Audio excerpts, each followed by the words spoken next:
Setiap tanggal 21 April merupakan peringatan Hari Kartini berkaitan dengan sosok pejuang emansipasi wanita yakni Raden Adjing Kartini. Siapa Raden Adjing Kartini? Raden Adjing Kartini adalah salah satu pahlawan perempuan yang mempelopori kesetaraan derajat antara wanita dan pria di Indonesia. Raden Adjing Kartini memiliki nama lengkap yakni Raden Adjing Kartini Djoyo Adiningrat. Kartini lahir di Jepara, Jawa Tengah 21 April 1879. Dikutip oleh tribunnews.com dari kemendikbud.go.id, ia dilahirkan di tengah keluarga bangsawan dari seorang ayah yang bernama Raden Mas Adipati Aryo Sosroningrat. Sang ayah adalah putra dari Pangeran Aryo Condronegoro IV, seorang bangsawan yang juga menjabat sebagai Bupati Jepara. Sang ibu yang bernama M.A. Ngasira bukan berasal dari keturunan bangsawan, melainkan hanya rakyat biasa. M.A. Ngasira anak dari seorang kiai atau guru agama di Tulukawur, Jepara. Silsilah keluarga Kartini dari garis keturunan ayahnya merupakan keturunan Sri Sultan Hamengkubuwono VI. Jika ditelusuri, R.A. Kartini merupakan keturunan dari Kerajaan Majapahit. Menjadi seorang bangsawan, R.A. Kartini berhak memperoleh pendidikan. Kemudian, sang ayah menyekolahkannya di ELS, yaitu Europese Lagere School. Di sekolah itu, Kartini belajar bahasa Belanda.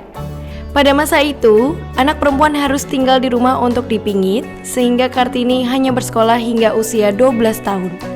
Dari sinilah awal mula perjuangan Kartini. Selama tinggal di rumah, Kartini belajar sendiri dan mulai menulis surat-surat kepada teman korespondensinya yang mayoritasnya berasal dari Belanda. Salah satu teman yang mendukung Kartini adalah Rosa Abendanon.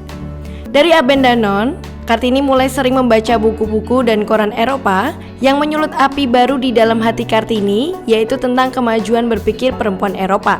Lalu timbul keinginan Kartini untuk memajukan perempuan pribumi yang saat itu berada pada status sosial yang amat rendah. R.A. Kartini banyak membaca surat kabar dan sejumlah majalah kebudayaan Eropa yang menjadi langganannya yang berbahasa Belanda. Bahkan, di usianya yang ke-20, Kartini banyak membaca buku-buku karya Louis Couperus yang berjudul De Stille Kracht, karya Van Eyden, Augusta de Wit. Ia juga membaca berbagai roman beraliran feminis yang berbahasa Belanda. Tak hanya itu, Kartini juga membaca buku karya Multatuli yang berjudul Max Havelaar dan Surat-Surat Cinta. Kartini juga mulai banyak membaca The Lokomotif, surat kabar dari Semarang yang ada di bawah asuhan Peter Brossoff. Kegemarannya membaca buku membuat Kartini mendapatkan Les Trommel, sebuah paketan majalah yang dikirimkan oleh toko buku kepada langganan mereka yang di dalamnya terdapat majalah-majalah tentang kebudayaan dan ilmu pengetahuan. Kartini kecil sering juga mengirimkan beberapa tulisan yang kemudian ia kirimkan kepada salah satu majalah wanita Belanda yang ia baca, yaitu The Hollandsche Lelie. Melalui surat-surat yang ia kirimkan, terlihat jelas bahwa Kartini selalu membaca segala hal dengan detail. Terkadang, Kartini juga membuat catatan kecil. Tak jarang dalam suratnya, Kartini menyebut judul sebuah karangan atau hanya mengutip kalimat-kalimat yang pernah ia baca. Buku-buku bertulisan Belanda tersebut membuat beliau semakin terbuka pikirannya dan makin maju. Ketertarikannya dalam membaca yang membuat beliau memiliki pengetahuan luas mengenai ilmu pengetahuan dan kebudayaan. Perhatiannya tidak hanya soal emansipasi wanita, tetapi juga masalah sosial umum. Kartini melihat perjuangan wanita agar memperoleh kebebasan, otonomi, dan persamaan hukum sebagai bagian dari gerakan yang lebih luas. Pada tanggal 12 November 1903, orang tua Kartini memintanya untuk menikah dengan Bupati Rembang, KRM Adipati Aryo Sigi Djoyo Adiningrat yang telah memiliki 3 istri.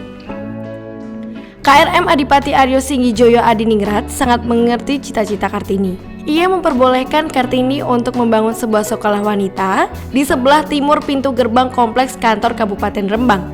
Sekolah tersebut berada di sebuah bangunan yang kini digunakan sebagai gedung pramuka. Dari pernikahannya, Kartini dikaruniai seorang anak yang diberi nama Susalit Djoyo Adiningrat. Anak pertama yang juga anak sematawayang Kartini lahir pada 13 September 1904. Beberapa hari kemudian, yaitu pada 17 September 1904, Kartini menghembuskan napas terakhirnya pada usia 25 tahun dan dimakamkan di Desa Bulu, Kecamatan Bulu, Rembang. Berkat kegigihan Raden Ajeng Kartini, kemudian didirikan Sekolah Kartini, sekolah wanita oleh Yayasan Kartini di Semarang pada 1912 dan kemudian di Surabaya, Yogyakarta, Malang, Madiun, Cirebon, dan daerah lainnya. Yayasan Kartini ini didirikan oleh keluarga Van Deventer, seorang tokoh politik etis.